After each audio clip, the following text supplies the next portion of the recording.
दोस्तों BPSC tree 2.0 यानी बिहार में जो नई शिक्षक भर्ती होने जा रही है 6 to 8 और 9 to 12 तक, इसमें क्या जरूरी डॉक्यूमेंट्स हैं, ऑफिशियल नोटिस के थ्रू मैं यहाँ पे सारी चीज़ें बताऊंगी। दोस्तों यहीं पे जो सीटेट में अभ्यर्थी 75 नंबर जिनके हैं, 82 नंबर है, वो भी इसमें आवेदन कर सकते हैं।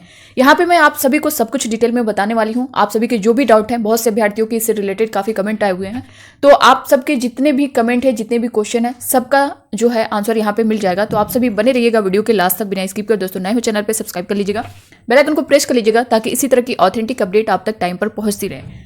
दोस्तों सबसे पहले हम लोग बात करेंगे, यहाँ पे आप लोग देख पा रहे होंगे फॉर्म भरने से पहले आपको जो है ये जरूरी जो डॉक्यूमेंट्स हैं वो रेडी रखने चाहिए।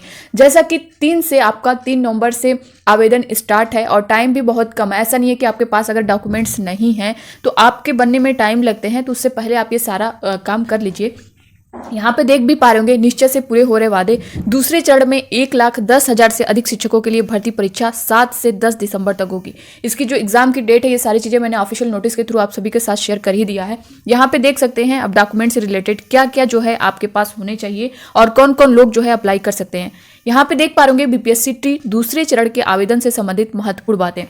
फर्स्ट पॉइंट पर आप लोग देख पा रहे होंगे आवेदन के दौरान अभ्यर्थी को अपना आधार कार्ड अपलोड करना होगा।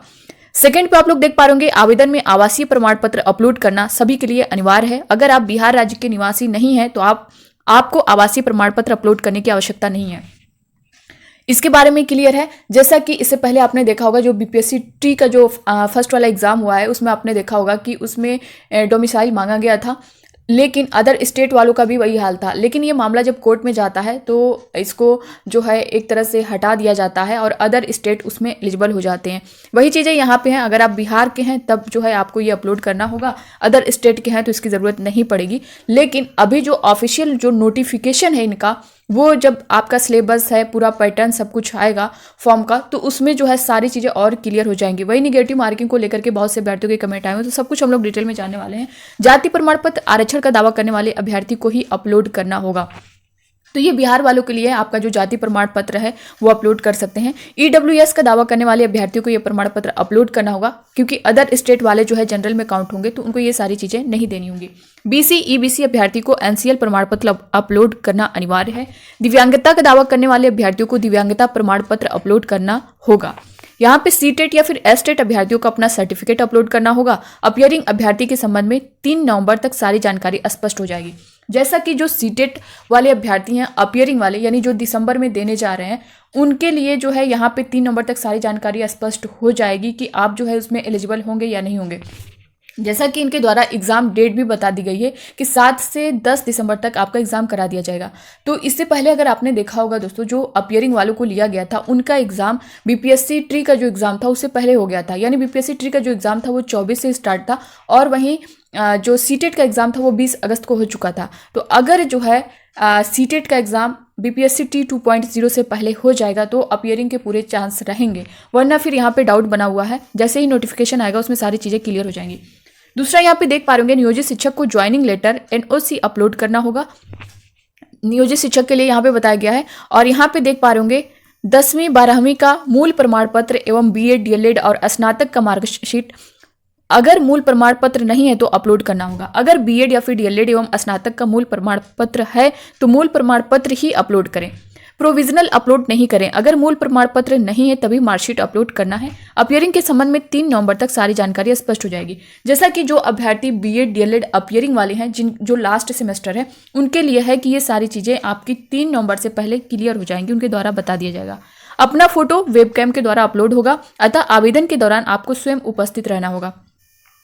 अपना सिग्नेचर हिंदी और अंग्रेजी दोनों में अपलोड करना होगा। बिहार के बाहर राज्य अभ्यर्थी को किसी भी कैटेगरी के लिए सीटेट में 90 अंक रहना अनिवार्य है। अगर आप बिहार के हैं तो आपका जो है 75 नंबर रहेगा ही रहेगा। दूसरा यहाँ पे जो एसटी कैटेगरी के हैं, ओबीसी वालों का दोस्तों यहाँ पे 82 है, जनरल वालों का 90 है।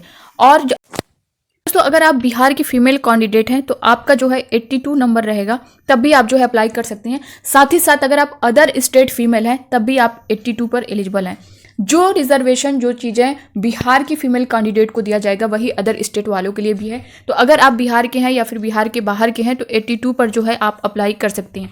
दूसरा यहाँ पे देख पा रहे होंगे बिहार राज्य के जनरल एवं ईडब्ल्यूएस अभ्यर्थी सीटेट में कम से कम 90 अंक, जनरल फीमेल को 82 अंक, SC ST PH पुरुष एवं महिला को कम से कम 75 अंक लाना अनिवार्य है, तभी आप इसमें आवेदन योग्य होंगे। तो ये सारी चीज़ें इसको लेकर के जो अदर स्टेट फीमेल हैं उनके काफ़ी डाउट बने हुए हैं। तो दोस्तों अगर देखिए 82 अगर आपका है तो आप अप्लाई कर सकती हैं। बाकी जो है 3 से पहले सारा कुछ क्लियर हो ही जाएगा, क्योंकि इससे पहले जो BPSC का ट्री का एग्जाम हुआ है उसमें सीटेट 82 वाले जो अदर स्टेट की फीमेल कैंडिडेट थी उनका सिलेक्शन हो चुका है। यहाँ पे देख पा रहे होंगे बिहार के बाहर राज्य के अभ्यर्थी को किसी भी तरह के आरक्षण का लाभ नहीं दिया जाएगा। अगर आप बिहार के बाहर के हैं तो आपको वहाँ पे जनरल में ही काउंट किया जाएगा। फीमेल के लिए है कि जो फीमेल का वहाँ पे है 82 नंबर सीटेट के लिए वही अप्लाई करना होगा। साथ ही साथ अगर आप OBC हैं तो आपको 82, SC ST हैं तो आपका 75 पे जो है ये देख पा रहे होंगे SC ST PH पुरुष एवं महिला को कम से कम 75 अंक लाना अनिवार्य है। तो आप लोग का 75 नंबर है तब भी आप जो है इसमें एलिजिबल हैं, आवेदन कर सकते हैं। तो दोस्तों ये थी इससे रिलेटेड पूरी जानकारी। आपके डॉक्यूमेंट से रिलेटेड आपको ये सारी चीज़ें क्लियर रखनी है। और यहीं पे काफ़ी अभ्यर्थियों के कमेंट आए हैं कि दोस्तों कौन कौन जो है अप्लाई कर सकता है, इसके बारे में मैंने आप सभी को बताया ही है। चाहे आप B.Ed हो या फिर DLED हो, सभी अप्लाई कर सकते हैं। 6 to 8 की वैकेंसी है और इसमें सभी एलिजिबल हैं, आप लोग अप्लाई कर सकते हैं। ऐसा नहीं है कि सिर्फ B.Ed वाले कर सकते हैं या फिर DLED वाले कर सकते हैं, आप लोग कोई भी कर सकते हैं। डोमिसाइल की बात करें तो ये सारी चीज़ें क्लियर हो जाएंगी, क्योंकि अब इसकी मांग चल रही है। बिहार वाले जो कैंडिडेट हैं वो मांग कर रहे हैं कि डोमिसाइल को नीति को लागू किया जाए। तो इस पर क्या कुछ जो है अब कहा जाता है। आज शायद धरना भी है और जो है ट्विटर कैंपेन भी उनके द्वारा चलाया जा रहा है। तो ये सारी चीज़ें हैं, जैसे ही इस पर कुछ अपडेट आएगी तो मैं आप सभी को अपडेट कर दूंगी। दूसरा नेगेटिव मार्किंग को लेकर के है दोस्तों। देखिए अभी नेगेटिव मार्किंग की कोई बात नहीं। पिछला आपने देखा होगा कि जब ऑफिशियल नोटिफिकेशन आया था तो उसमें मेंशन किया गया था कि नेगेटिव मार्किंग है, लेकिन पेपर टफ होने की वजह से एग्जाम से 1-2 दिन पहले उन्होंने बताया कि नेगेटिव मार्किंग हटा दी गई है।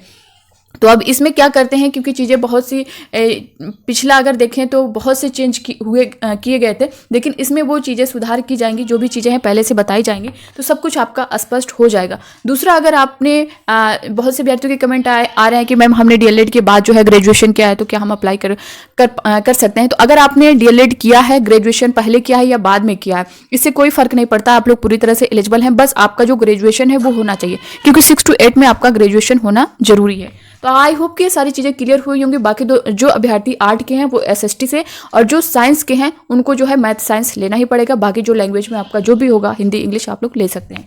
तो आई होप कि इससे रिलेटेड सारा डाउट आपका क्लियर होगा। बाकी जो आपके डाउट होंगे कमेंट बॉक्स में कमेंट करके बताइएगा। मिलते हैं नेक्स्ट अपडेट के साथ, तब तक के लिए bye bye, take care, thank you.